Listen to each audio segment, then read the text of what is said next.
Broadcasting from Orchard Park, New York, and Boca Raton, Florida, it's the Freight 360 podcast. From freight broker sales tips to sports talk, this podcast is all about helping you grow as a freight broker. We're your hosts, Nate Cross and Benjamin Kowalski. Let's talk freight. Welcome back for another episode of the Freight 360 podcast. We're up to episode 188, and this week we're going to be talking about what you should be doing once you are through that licensing process. So we've gotten a bunch of questions about how do I get started. We've gone through the basics of how to get your license or getting hired on and all that good stuff. But we're going to talk through the actual practical steps that you should be taking to get your business off the ground to start making some money. But first, if you are brand new, welcome to the Freight 360 podcast. Check out all the other content on our website. And make sure to keep sharing us with all your friends. For those of you that have been with us for a while, leave that review, comment on YouTube, hit the subscribe button, all that good stuff. It helps us rank better and reach a more broad audience. And this episode is brought to you by Blue Book. Are you looking to quickly identify qualified sales prospects? Looking to develop trusted, sustainable business partnerships? Look no further. The Lumber Blue Book is an online directory and credit resource for the lumber and forest products industry, covering mills, manufacturers, wholesalers, and retailers. Their database of over 23,000 lumber companies can be searched and segmented to develop sales and marketing campaigns. Members receive access to get real-time credit and business information for companies throughout the lumber industry. To learn more, go to lumberbluebook.com and click Join Today. That's lumberbluebook.com. And especially make sure to check out our most recent episode 187, where we had Trent Johnson from Lumber Blue Book on there to talk a deep dive of the lumber industry as it relates to transportation. So, Ben, how you doing today, man? Doing well. No complaints. Good. Well, I recently got back from my travels down in Florida and went from beautiful 80-something degree weather to, I think it was like 37 when I landed in Buffalo. So it's a shock for sure, but we're turning around the corner here when it comes to spring. The leaves are starting to grow on the trees and all that good stuff. And hopefully it's short-lived. It'll be warm soon. Yeah, exactly. Pretty sure winter is officially over as far as snow and all that goes, but you never know. I've seen it in late April, and I've even seen it in early May. Nothing crazy, but just a little flurries here and there. But had a good time. Got to obviously do the last 2 episodes in person with you, and we'll continue to do that every time I am in your area. So it's always a good time. What's that? So it's always a good time being able to get together and actually not work remotely. Absolutely. So on a sports note, don't have a whole lot. Although I will say Trent brought up the with hockey last week. He brought up that Tampa was undefeated. They went like 11 games straight by that point. They did proceed to then sweep the Red Sox in that series. They got their first loss. I think it was last week against Toronto or something like that. So they're not undefeated anymore. On an NFL note, I thought it was funny. Actually, I got 2 things. Number one, so Tua Tagovailoa, the quarterback for the Miami Dolphins, he missed, I think it was 5 games last year due to injury, and he got really beat up on concussions and just bad hits. He's training with a martial arts professional on how to fall better because he's been getting hit so bad in the pocket that they're trying to teach him how to take hits better and how to fall better and not get hurt. So I got a kick out of that one. That was pretty funny. I guess it sounds practical, but it's definitely the first time I've ever heard of anything like that. Yep. The other news, too, and I just thought about this, Bills quarterback Josh Allen, the news broke on Twitter like in the last couple of days, is a single man now. So apparently his girlfriend for a long time, there was like reports that they got in a big fight right before, I think it was the night before the playoff game against Cincinnati. And he played pretty poorly during that playoff game when they lost. And like nothing's official or on the record at this point, but it sounds like his girlfriend found his phone and saw like, the rumors are she found like sonogram pictures from some other girl on his phone, insinuating that he got somebody pregnant or something like that. But either way, they're officially broken up now. Josh Allen's a single man. He's on the market. There was like jokes like, oh, it's going to be Josh Allen and Taylor Swift as the next like celebrity dating thing there. You know, just a power couple. But Josh Allen, number 17. He's a free man. He's a free agent in the dating world. So all you ladies out there, go Bills. Him and Tom Brady are going to be lighting up the Tinder app. Yeah, exactly. We got anything else in sports? Any good golf tournaments coming up here? PGA Championship is going to be in Rochester, New York, I think next month. So yeah, it'll be in Western New York. But I don't think there's anything big until then. No, but I've got some AI news that has happened in the past week. Two really big things that were kind of out. One was, I've heard it referenced to two different things, either baby AGI and it's more been referenced as Auto GPT. And what it is for everyone out there, this isn't a product you can buy. It's not widely available. These are basically projects that are open source that are being shared amongst coders to see what you can actually get this technology to do, right? So you can go to GitHub and actually get this code, and there are people that can use it and are, playing around with it, but isn't like widely available. But what's really profound is this is one of the first uses where somebody's figured out a way for GTP to talk to each other, for it to talk to itself, right? Really? So one of the use cases was, this is going to be really the first actual personal assistant, where instead of just creating to-do lists and being efficient with to-do lists, like this could actually execute to-do lists. Meaning, like, you could say, the example was, hey, I want to go on a trip with my family. We want to do these certain things. We want to go to this area of the country. My wife's a vegetarian. My kids don't like to do these things. They like to do these things. These are my preferences. Here's our budget, and here's when we want to go. It could then go and talk to itself, assign tasks to itself that it would then go and execute. Because now that they have the plugins for some of these things, it could literally go onto the open internet, find them, research it, come back, set a new task for itself, and then go and actually execute it, right? So they're like, imagine if you had literally a personal assistant that could go and execute your tasks for you, right? Like, what would that actually be able to be used for?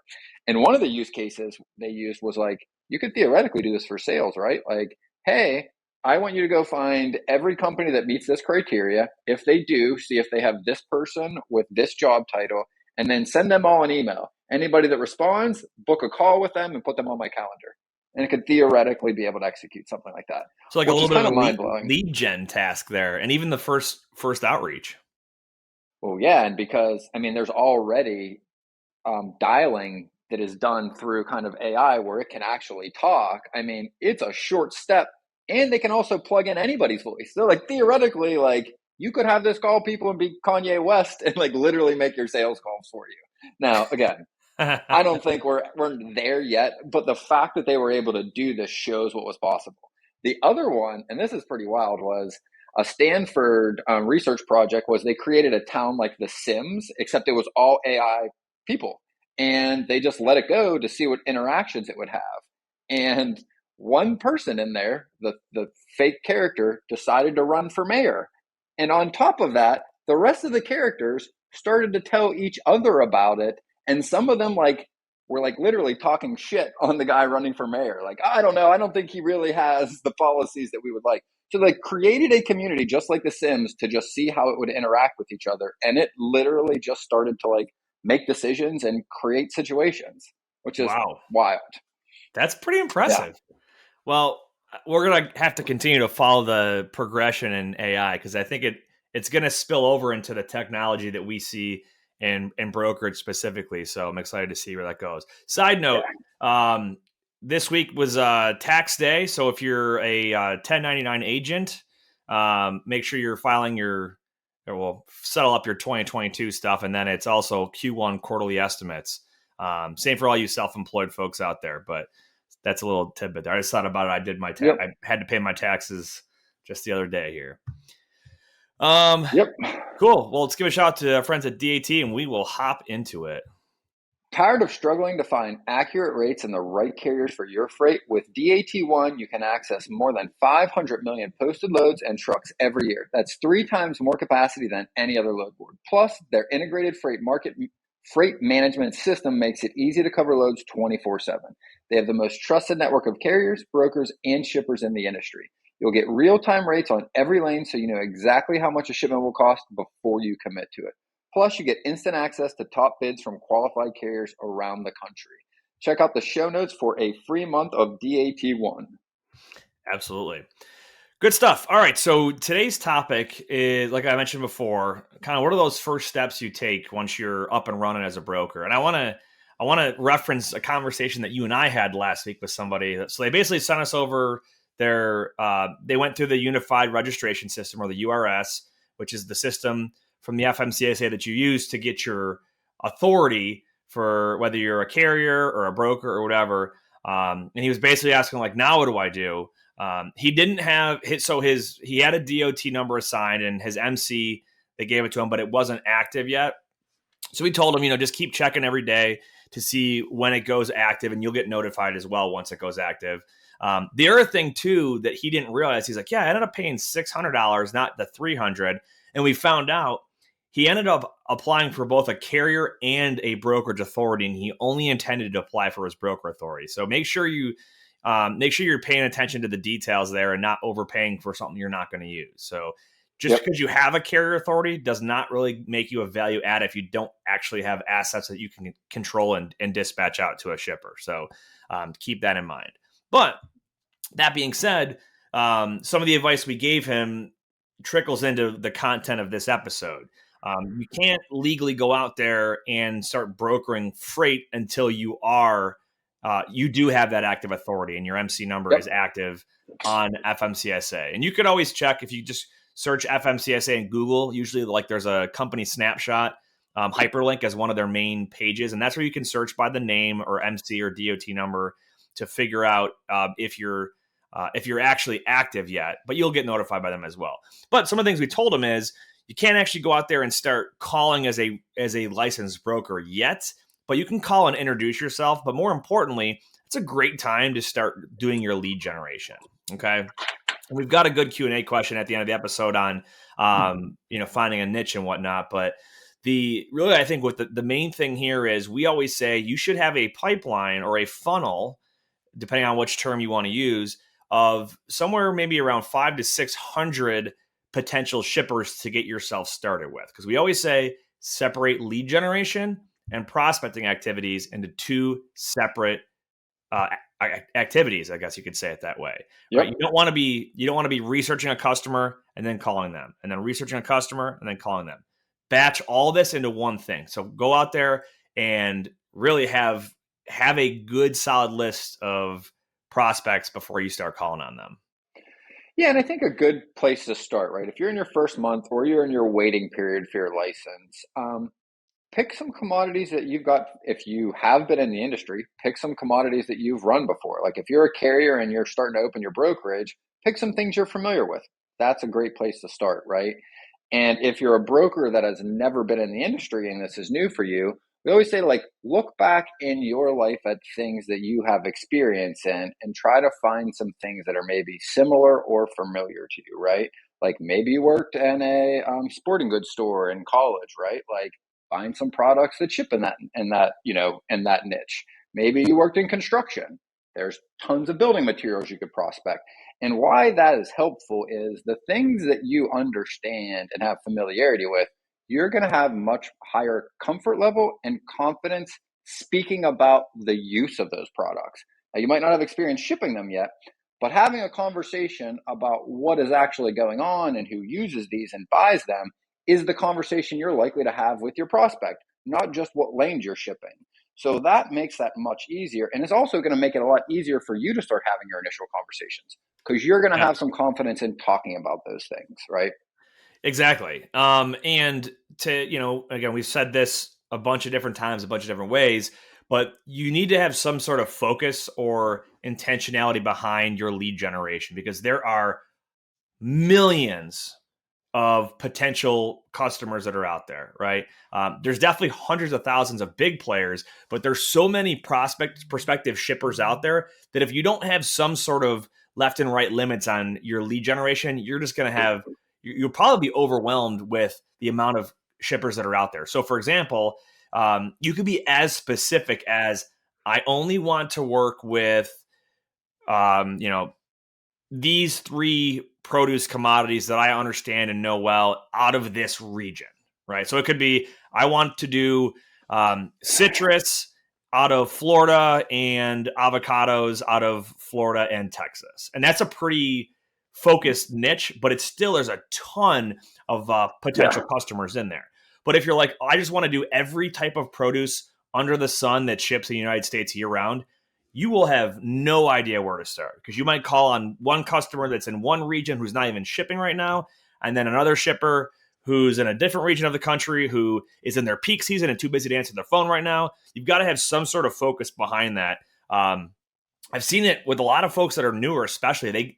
They get so overwhelmed with the possibilities and the prospects out there that they just get that paralysis analysis and they just don't do anything. They freeze up and they're like, I don't even know where to start. So I think having some kind of a focused intensity behind where you're going to prospect and where you're going to generate leads from a specific geographical market or commodity market or equipment type market, that's a great place to start. So lead gen is probably your number one place to start. Absolutely. The thing I would add to is the most common mistake we see with people getting into the industry is calling every prospect one time and expecting to get a yes. And if you get a no, just saying, oh, they're not going to use me, and moving on to the next one, right? Yep. So again, very common. You'll see somebody that might make 100 calls a day, 400 calls in a week, or 500 calls in a week, but they're 500 different prospects, right? Or 400 different leads. And next week they call 400 or 500 other leads, right? The thing is with this industry, for anybody that's new out there, anyone that's been in it kind of gets this, is that it is going to take you roughly 8 to 12 conversations, probably a little longer right now in this market, like probably 2 to 3 months of you building rapport, finding creative ways to get them to want to talk to you, finding interesting things to talk about. Like, you've got to find creative ways to add value to keep the conversations going, to build this relationship and the rapport. I wouldn't expect to make a phone call and expect them to have an immediate urgent need and to give you any business in any short amount of time right now.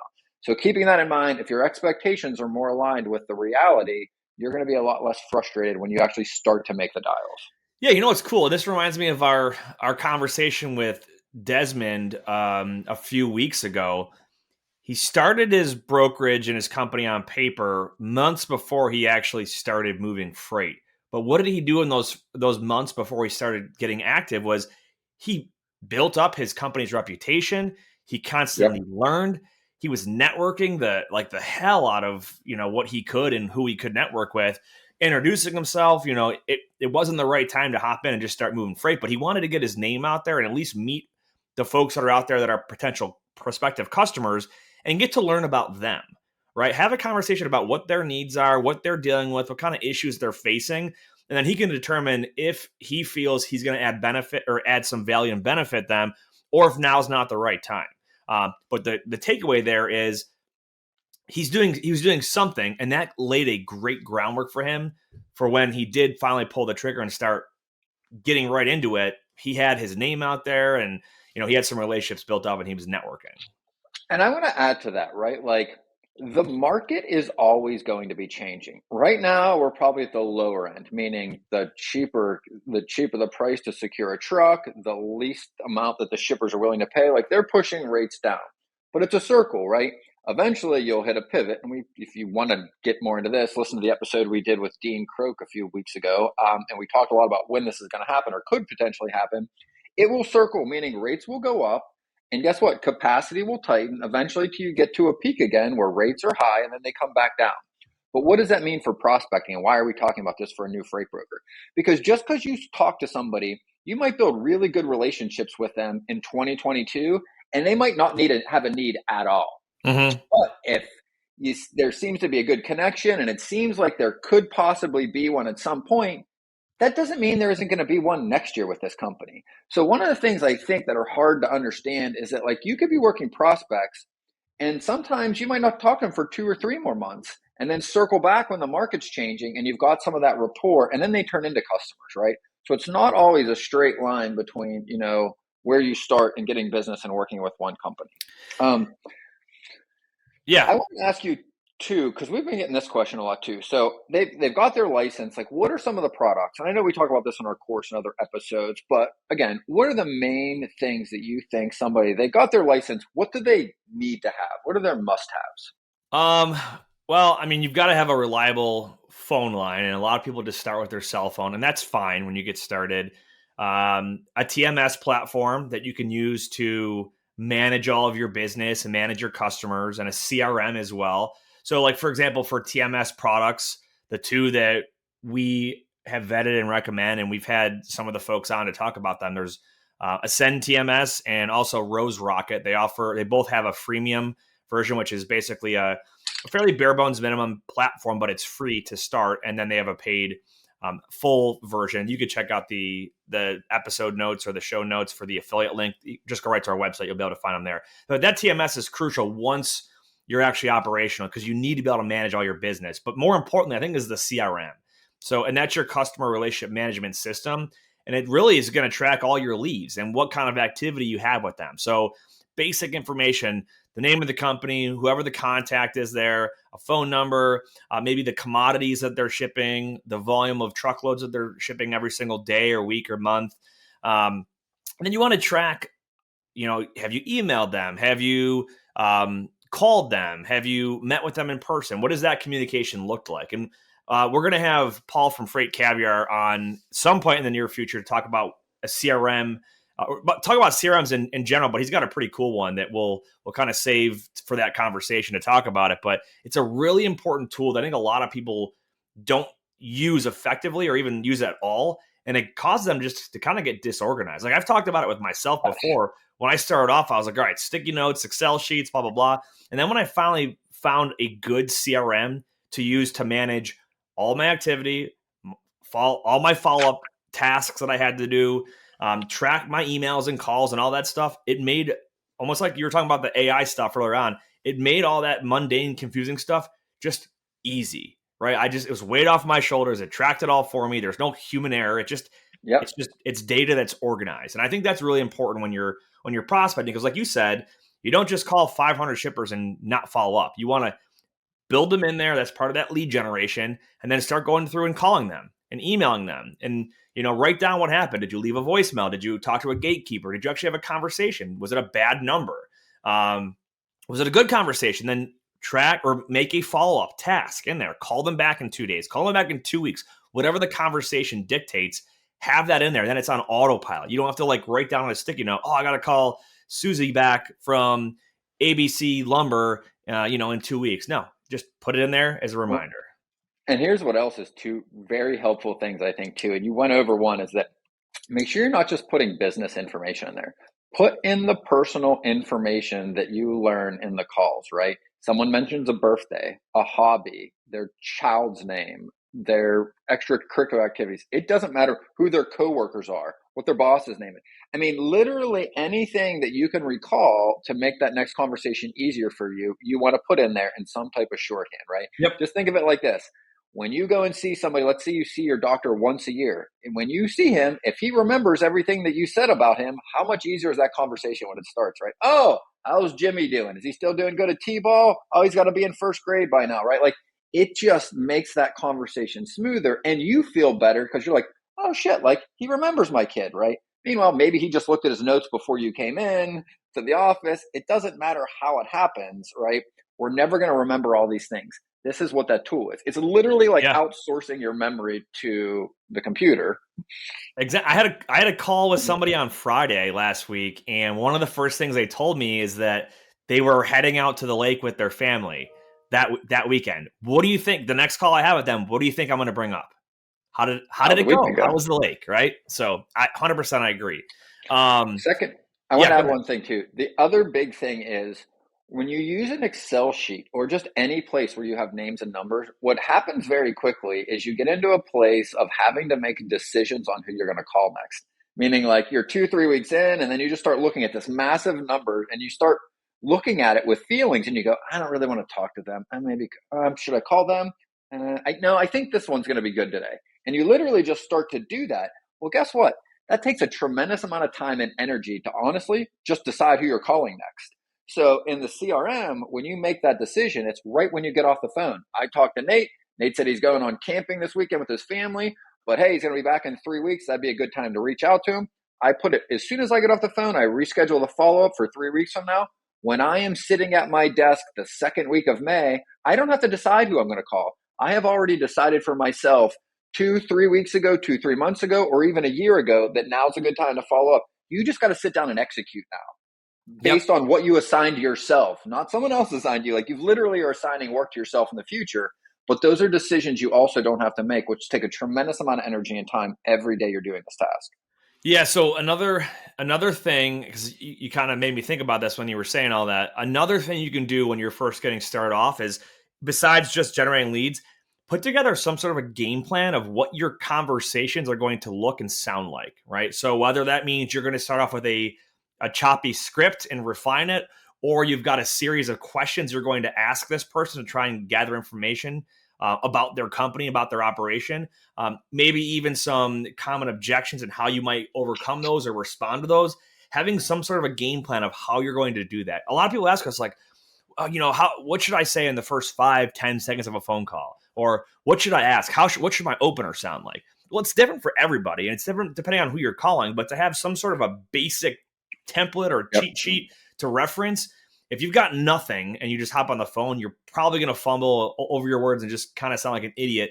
And that's okay at the beginning, but learn from that and have something to look off. I always loved having, I didn't do it as like a Word document. I had actually an Excel sheet, and it had one tab that said like opening questions. And I had another tab that said like prospect questions, another tab that said common objections and responses, things like that. And you can just add to it as you grow your your pipeline and your prospecting time. When you get a certain objection, I never had that one, let me add it to my list and let me think of some good responses and add those in there as talking points. So having some sort of something, whether it's a script or a cheat sheet with questions, just something that you can reference to keep you focused while you're on the phone with them. I think that's going to be another big one.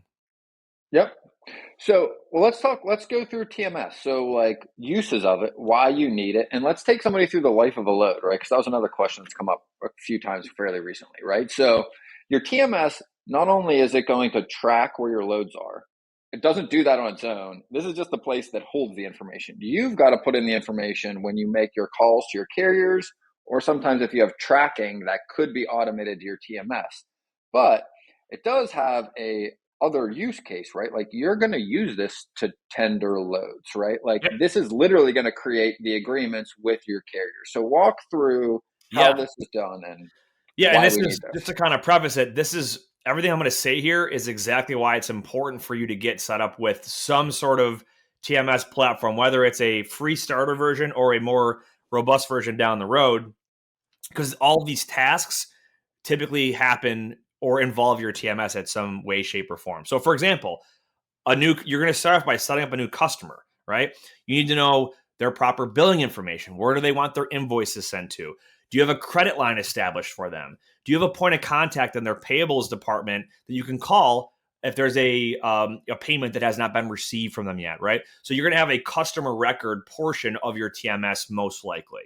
Then beyond that, you might even have quoting ability in there where you can throw in a quote and have it sent over and look professional to a specific shipper.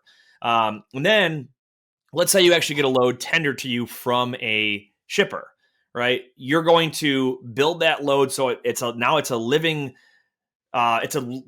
thing inside of this TMS, right? It's going to have the pickup and delivery information. It's going to have the commodity and the weight and the equipment type that's necessary for that. Any special requirements like excess insurance or straps, tarps, whatever the case might be, those are all in there, right? There could be pickup and delivery notes that need to go to the driver that you put in there. Maybe a appointment is required and they have to call 24 hours before, or they need to check in X amount of minutes or hours before their actual appointment time, right? All that stuff goes in there.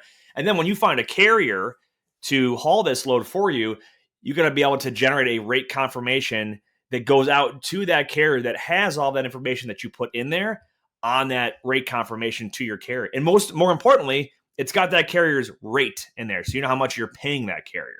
Yep. In that process along the way too, you could have integrations that do carrier onboarding, right? So that could include sending out Well, your hold carrier on right there. Before you go into the onboarding, right? That rate confirmation, just for everyone out there, is also the document your carrier is going to use to invoice you to get paid, along with the BOL later, right? So that's the other use case for that document that I just wanted to make sure Yeah. everyone was aware of. Yeah, and we'll get to that at the end of the life cycle here. So you could have carrier onboarding there where it's going to send your packet out and all your requirements. It could have integration with carrier monitoring. So you're verifying their insurance and you're verifying their authority, CSA scores, and all the stuff that tells you what is the health of this carrier, right? Are they a quality carrier or are they middle of the road, or maybe they're not so good, right? So, and all that information can be housed in your TMS. You can manually record it. You can have integrations to pull that information for you. And then this load gets accepted by the carrier. They sign the rate confirmation. You can do all of your operational track and trace tasks using your TMS as the software assistant behind this, right? So you could track notes like, hey, I talked to the carrier and they're on their way. You can enable GPS tracking through a third-party application or through the carrier's ELD system, depending on which service you're going to use. That's all possible to be done and plugged right into your TMS, which is your transportation management system. Once that load delivers, right, you can mark that load delivered, and you can track all the paperwork that comes back. So the carrier is going to send you signed rate confirmation, an invoice, a signed bill of lading, and anything else that your customer needs. And a lot of times those documents can be uploaded or they're imaged into the TMS, so they're stored there forever. And then you can go through your billing process, where you can send an invoice from your TMS to the customer and attach any documents that might have been scanned or imaged in there. Depending on the TMS you use and how robust it is on the accounting side, you might be able to do all your AR and AP stuff right in there too. So if it's connected to your bank, you can have payments received right through there. You can have payments scheduled to carriers right through there. There's all kinds of stuff. The point here is that if you don't have a TMS platform, you're creating a ridiculously robust manual system of processes for you to do as a human, instead of just paying a little bit of money and having the technology make your life that much easier. So I highly recommend definitely check out the ones that we mentioned. There's a link in the show notes, like I mentioned, for any of our recommended affiliates. So check those out, but do your homework too. There's some extremely expensive ones out there. There's also some fairly new, not so reputable ones that aren't really up to the benchmark yet, but do your homework, get some demos, ask a lot of questions, but that's definitely a must-have piece of software, hands down. Yeah. So again, what I kind of want to reiterate, right, is the life cycle of the shipment, right? So, or the life cycle of the brokerage, right? Let's just start from, point zero. So you're going to get your license. The next thing you're going to do is you are going to start generating leads and putting them into a CRM. You should already have a phone line. If you don't, you will need one of those, right? Once you have your licensed freight broker, now you can start prospecting, right? Some good rules of thumb. You want to be making, if you have nothing else to do, you should be able to hit like 80 calls a day, at least 4 days a week or somewhere in there, right? Because if you spend 45 days or a month generating leads, you should have plenty to call the next month. Then you should only be eliminating the ones you disqualify and adding the ones that are more qualified, having conversations, trying to develop, getting them to know, like, and trust you. You're developing rapport there, right? So once you have rapport, what's typically after that? They're going to start sending you some quotes maybe, or, hey, can you give me a line on this? Or how much do you think this will be? Can you send me some rates? You'll send some rates sometimes. You're going to go into a place like DAT to dig into those rates, to understand them. You might send them back to the customer. Now you have a load. Want to take it from there? So they tender you the load, and then you want to take it through from there. Customer says, hey, I want to go back. Here's our load. Yeah, I want to go back a step too. So yes, you should be spending a lot of time prospecting shippers. Another thing you can do is start networking with some carriers too. So if you're prospecting, I'll just say, for example, you're looking for flatbed freight out of the Southeast, you should likely be prospecting and networking with flatbed carriers that tend to operate in that region as well. Find out, what kind of capacity do they have? Are there any lanes they're looking to get backhauls, to get some freight for backhauls back to their terminal? How do they do that? Is there any locations that they're trying to get more business out of?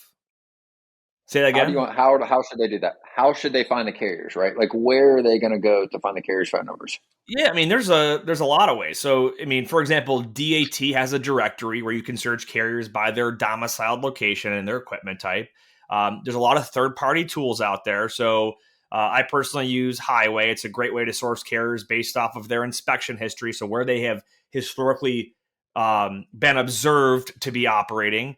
And you can get some phone numbers too, based on where they're located. Just call them and introduce yourself, network, figure out where they're looking to haul from, where they tend to haul to and from, and if there's any specific locations that they want to get more freight out of or anything like that. Just a good way. I mean, there's not like another way, I guess you could just go to the load boards and see where trucks are being posted and get numbers that way. Posted trucks. It's kind of it's an old school way of doing it, but the data's out there. Absolutely. So yeah, I would definitely spend time networking with carriers as well. I know it was probably about a year ago, you had a good conversation with Chris Jolly about what comes first, prospecting carriers or prospecting shippers. And ultimately it's going to be the shipper, but you also have to sprinkle in the carriers too, because you can't provide service to your shipping customer if you don't have a carrier on the other end. And the goal is not to just always post a load and pray that a carrier calls you and wants your load. So, but back to your question, pick me back up where I cut you off. So loads tendered, right? The customer emails the load, maybe it is a PDF, maybe they send it over, the details in an email. That's going to go into your TMS. So you're going to input that in there so that that's where that information lives. Now you got to secure the carrier, right? So post the details of the load up to DAT, right? Or you can go to DAT to look for the posted trucks and call any available trucks that have basically, theoretically kind of raised their hand on DAT and went, hey, these are the lanes that I'd be willing to run. And these are the states that I'm willing to go to. Here's my equipment and here's my phone number. You literally go through and you can start calling them. And then you're going to negotiate a rate with each and every one of them. And hopefully you get at least, 10 or 11% margin on it so that you're covering your costs. Once you have agreed to that rate with the carrier, that's where the rate confirmation comes in. Hence the name, right? You are sending a document that confirms everything you discussed over the phone or via email sometimes, right? So, hey, here's the document. Your TMS will send it. Before you send it, some things you should need to ask for. There's a great checklist Nate put together on our downloadables portion of our website. And it's a good checklist for dispatching, but it also tells you the things you should know when you are booking this truck, meaning you're either on the phone with the carrier or you're via email with the carrier. And it's, should know the truck name, should know the truck number, not truck name, driver name, truck number, trailer number, dispatcher name, dispatcher phone number, dispatcher email, driver phone number. What else am I missing? Anything off the top of your head? Yeah, a whole bunch. You could have, you cover the basics of the contact information and all that, but you want to verify where are they going to be empty and when, right? Yes. So how many, do they have enough hours to go to that pickup? Dean always says, make sure you check how much sleep they've had, right? Want to make sure we don't have a tired driver, things like that. How are you on hours? Yeah. Yeah, exactly. But yeah, and there's a lot of really good stuff. Well, there's a lot of really good content that we already have on the dispatching process, and I highly encourage, because we don't have enough time in this episode to dig into it all the way, but there's a lot of stuff out there that we've covered that'll just help you be more productive and more efficient when it comes to getting loads covered. And another thing too is a lot of times, and this is just to kind of protect yourself from a scam or double brokering, is you don't want to necessarily give out all the information for your pickup at your customer's pickup, maybe the pickup number or the reference number, PO number, whatever, until you can verify that carrier or driver is who they say they are. So you want to give them, general information, but verify that they're actually there on site, and then you can give them the pickup number. But yeah, that's kind of in a nutshell, what that process looks like. And then after that, because this has come up recently, is you should be, just like Nate said, when you're asking for that location and when and where they'll be empty, that's technically your first check call. That's your first location verification, right? You should speak to them maybe again, depending on how far away and how much time it is before your pickup, to make sure you don't have any issues leading up to when your customer is expecting that truck to arrive. So if you're booking a truck ahead of time, you're probably going to want to check call him again or get some confirmation that he's still on track to make your pickup on time. That would be your second check call. Then you want some verification that he is loaded and rolling and that he didn't have any issues there. And then usually daily, some companies do it twice a day, all the way until delivery. Once they are delivered, A few things to remember. You want to make sure that they get their check-in and check-out time signed by their receiver and their pickup in case there's detention. And you want to make sure that if they deliver, they have delivered clean. And what that means is there weren't any issues with the delivery. All the product that was on the BOL got delivered. It was signed. There was no damage. So your first indication that there weren't any problems. If it wasn't delivered clean, then go and look at one of our episodes on the claim process and what you need to do from that period. Yep. So to summarize here, first step is make sure you're licensed properly.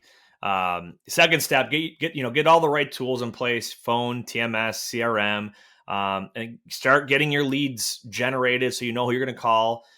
Start your prospecting and then make sure you follow through and your operational processes all go smooth. So again, we're kind of scratching the surface here on those steps, and there's plenty more content that digs into them in detail, but you definitely should not be prospecting or you shouldn't be brokering before you're licensed. You shouldn't be making prospecting calls before you have a pipeline built up. There's an order of operations here, and there is some overlap, but there are some definite checkpoints you need to meet before you move on to some of these next steps. So anything else you got before we get into Q&A? Yeah. One last thing is, we've gotten this question before, is when should they start invoicing? So let's say the load delivered today and they said it's delivered clean. The sooner you the get better. the BOL and invoice your customer, right? The sooner you can do that, because as soon as you invoice your customer is when the clock starts for them to pay you, right?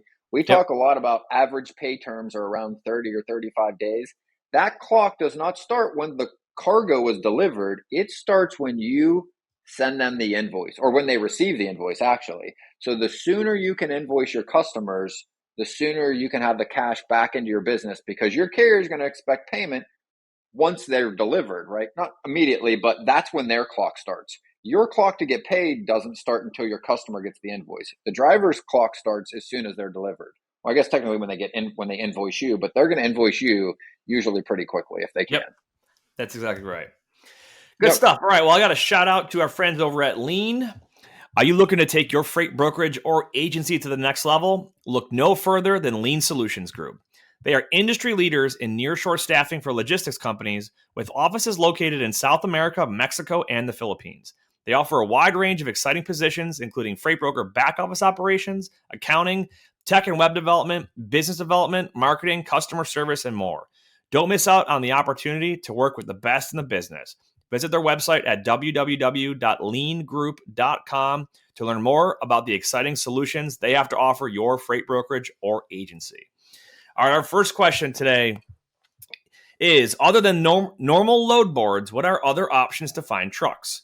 Now, we did just hit on this a little bit ago in the main portion of the content, but the novice freight broker tends to just post a load on the load boards and wait for their phone to ring. And it's okay to post your load, and we recommend you post your load if you don't have a preferred carrier network established yet. Otherwise, you're missing out on possible capacity. But like Ben mentioned, there are tools to find posted trucks. So like DAT has a search trucks tool. There's a lane makers tool in DAT where you can see which carriers have been both posting trucks in a certain lane and searching for loads in a certain lane. Even if they don't have a truck right now, you can see who those folks are that tend to be searching in those lanes. There's the directory on DAT. You can Google flatbed carriers in Athens, Georgia. You can use tools like Highway or a variety of other carrier sourcing platforms that are out there. Don't just post and pray. There's a lot of other stuff out there.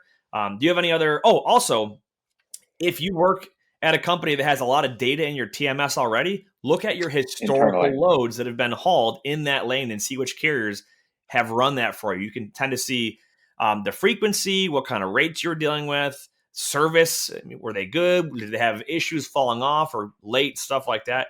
Use everything at your disposal. It's not just posting a load on the boards. You got anything else on that one? I mean, our Facebook group has a lot of this happening. So Freight Brokers and Carriers Network is a good Facebook group. There's 60,000, maybe 70,000 plus people in there. So lots of smaller carriers. You see lots of capacity actually being negotiated in there. Google you can always, honestly, if you've got a very niche load in some, small area and you really can't find anybody, just looking up trucking companies that might be located is a last ditch option too, Yep. if you really can't find anything. Yep. Exactly.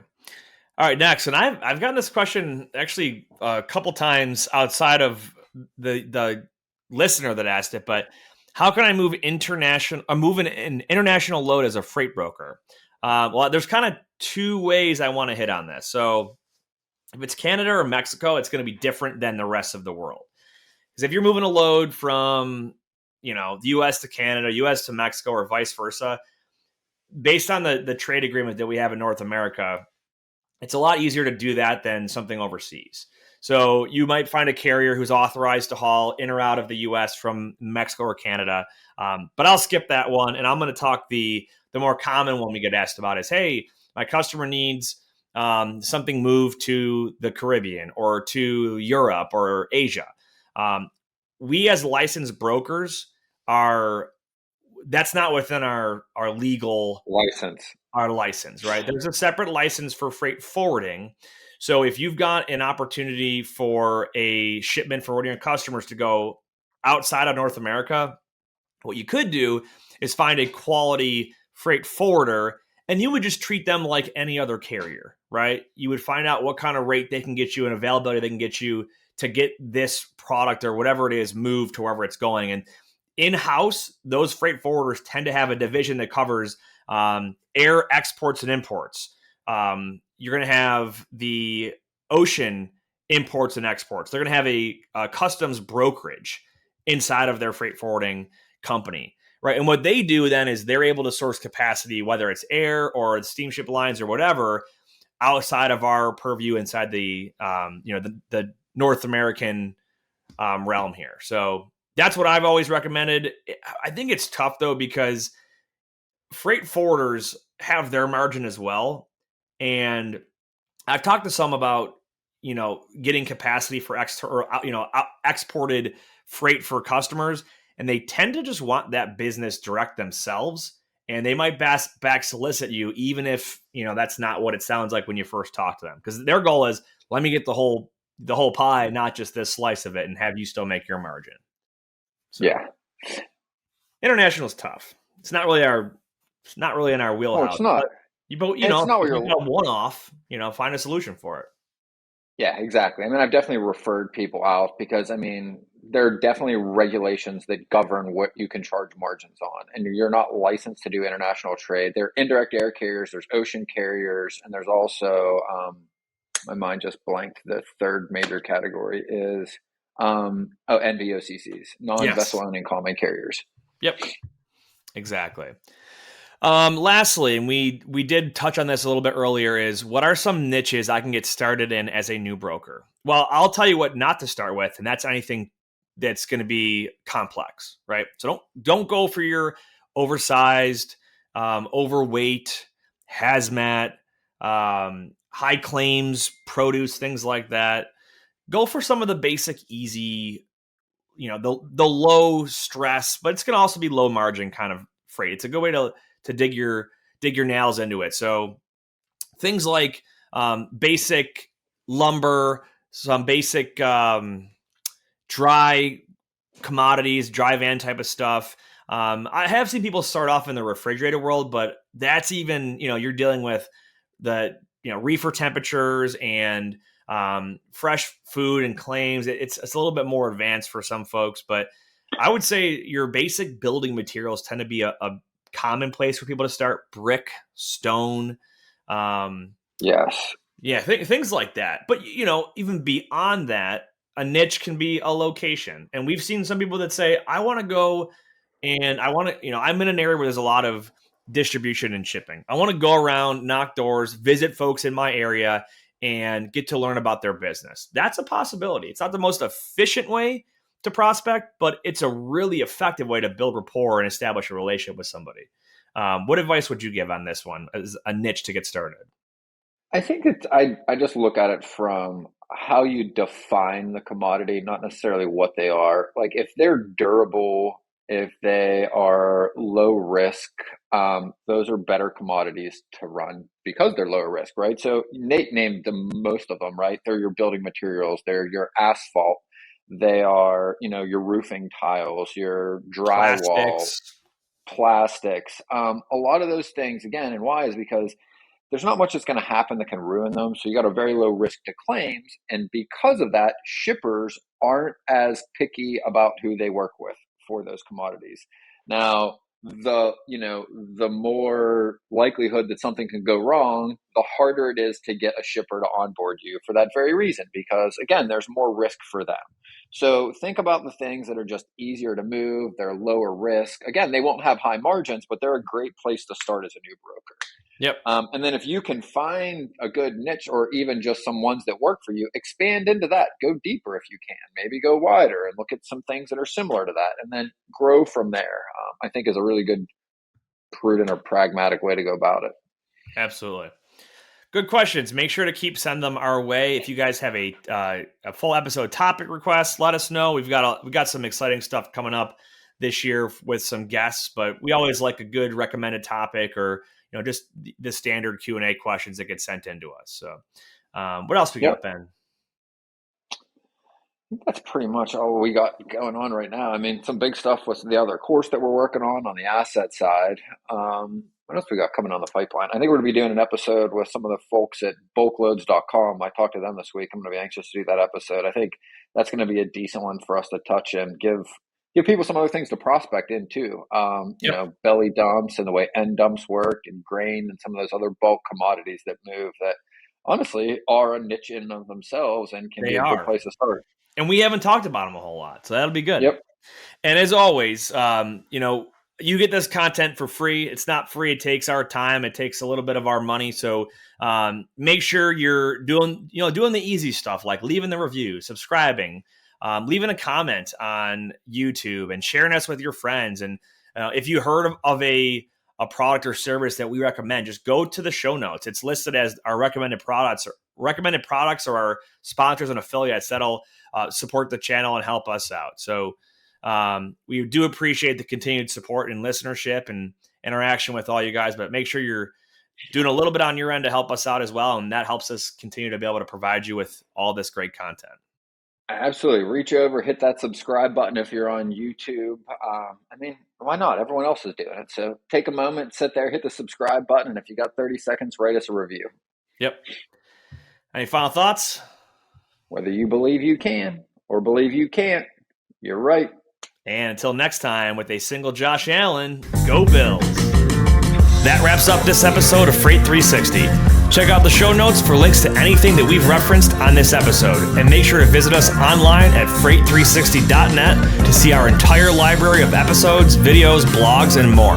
And make sure to check us out on Facebook and subscribe to our YouTube channel for daily and weekly tips and content. And if you'd like your question answered on the show, fill out the Contact Us form on our site, and we'll see you next week.